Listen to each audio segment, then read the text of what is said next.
Hi, and welcome back to my shop. Today I'm going to make a buttload of paddles. Paddles come in all different shapes and sizes, and they're used for different things. You can give them to principals, teachers, and other people.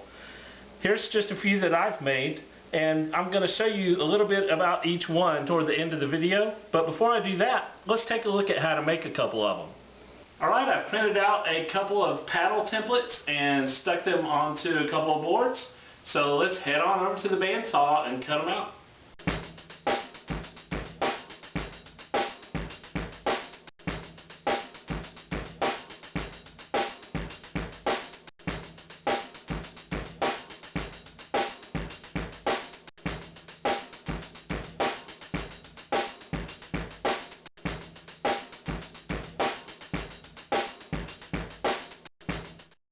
The main shapes cut out, and I think people usually like to hang their paddles on the wall. So the next step is to drill some holes into the butts or the rear ends of the paddle. I've got a 3/8 Forstner bit in my drill press, so let's drill these holes.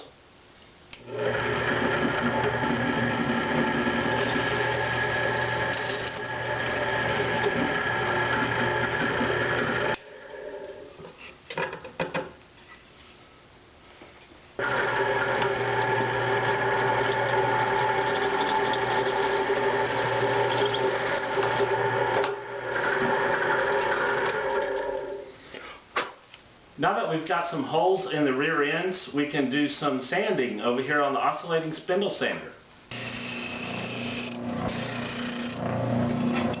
Now that's a smooth cheek.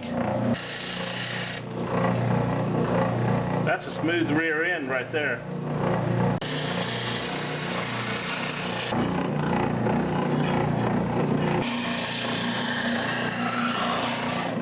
I'm going to cut out this heart shape with my scroll saw.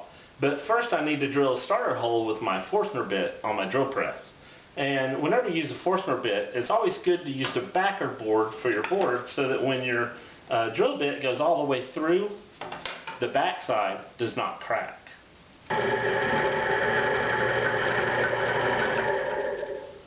Now I can just insert my scroll saw blade into that starter hole and fasten it to the top.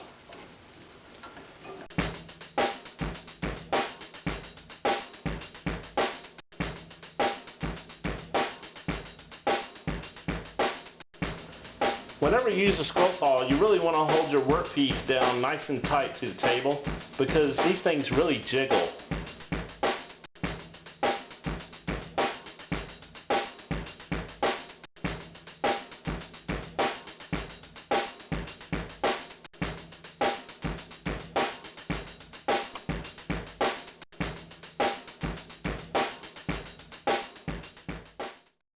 You start to peel your template off your workpiece, sometimes the paper sticks to it like this. Some people have suggested covering your workpiece with blue tape before using the adhesive to put your template on it. But what I usually do is I just use some mineral spirits and a paper towel, and it usually comes off pretty easily as long as I wipe it real good. And that's smooth as a baby's bottom. Now that I've got the templates off, these are ready for some finish sanding, and then I'm just going to slap some finish on them. I've got a good start on sanding the paddles. I think that's all I'm going to do tonight, and besides I'm out of lacquer, so tomorrow I'm going to have to run out and buy a brand spanking new can. Now I'm just going to let that sit. I call this one the backhand server. I call this one right here the stud stinger with optional storage compartment. And for that special someone, I have the heart stopper. This one has a bit of an Asian influence. I call it the samurai smacker. And last but definitely not least, for all you fine woodworkers out there, I've got the green and green spanking machine. Thanks for watching, and I'll see you next time. If you like my videos, please subscribe to my YouTube channel. Also go back and watch all my previous videos. You can find me at my website at thecarmichaelworkshop.com, and there you'll see links to my Facebook, Twitter, Keek, and also my Lumberjocks page.